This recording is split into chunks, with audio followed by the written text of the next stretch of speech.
tenons d'abord à remercier les initiateurs de cette réflexion de ce matin. L'appel des patriotes, pour nous, reste une initiative patriotique. Et nous la saluons à juste titre. Et j'admire leur courage parce qu'ils osent. Ils portent au devant de la population des réflexions. Et ils ont la modestie de reconnaître que ces réflexions ne constituent pas nécessairement une science infuse et que c'est quelque chose qu'on peut améliorer. Je crois que c'est éminemment positif. On doit les féliciter pour ça. Le contenu de ce que nous avons écouté ce matin nous encourage. Mais nous avons 3 petites réflexions à faire. La première réflexion porte sur les réformes. Et ce que vous avez proposé comme solution en est une. Je disais la dernière fois dans une autre enceinte que le meilleur moyen de ne pas avoir peur, c'est d'envisager le pire. Car on souffre moins du pire que de la peur du pire.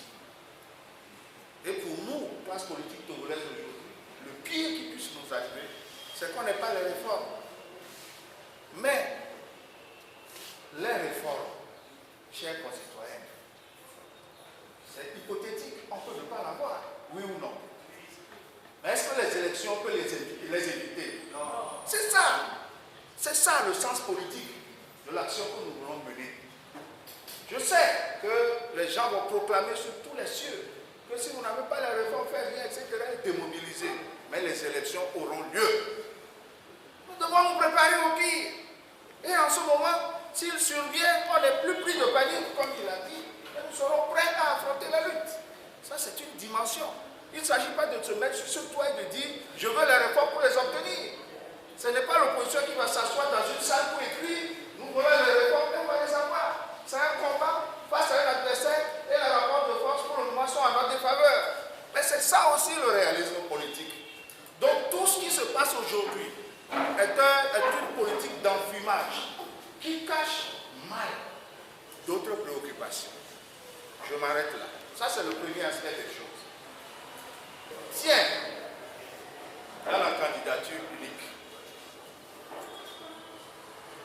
je dirais que pour le moment au Togo, on n'a pas trouvé une meilleure solution à notre problème.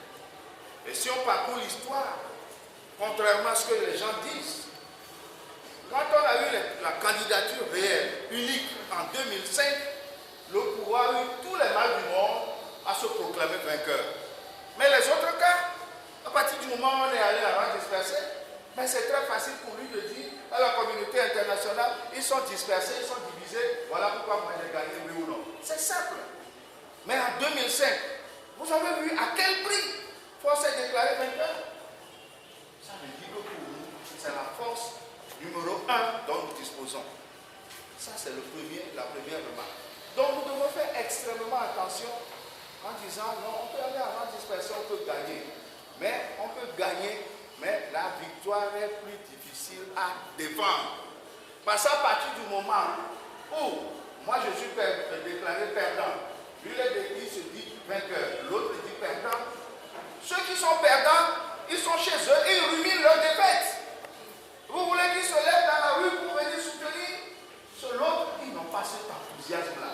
Voilà ce qui nous détermine. C'est pour ça que nous disons que nous devons faire ce saut qualitatif pour arracher la victoire, installer la démocratie. Et après, comme dirait l'autre, nous allons faire la politique. Troisième élément de votre remarque, c'est que vous avez dit des choses sur la candidature.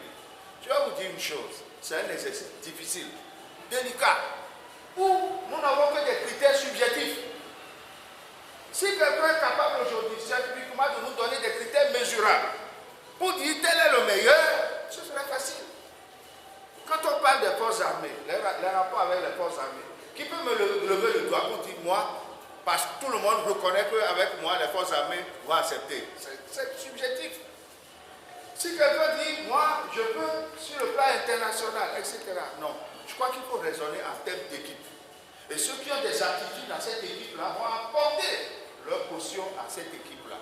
Et si on trouve quelqu'un sur des bases, des critères mesurables, peut-être ça peut nous aider à avoir quelque chose.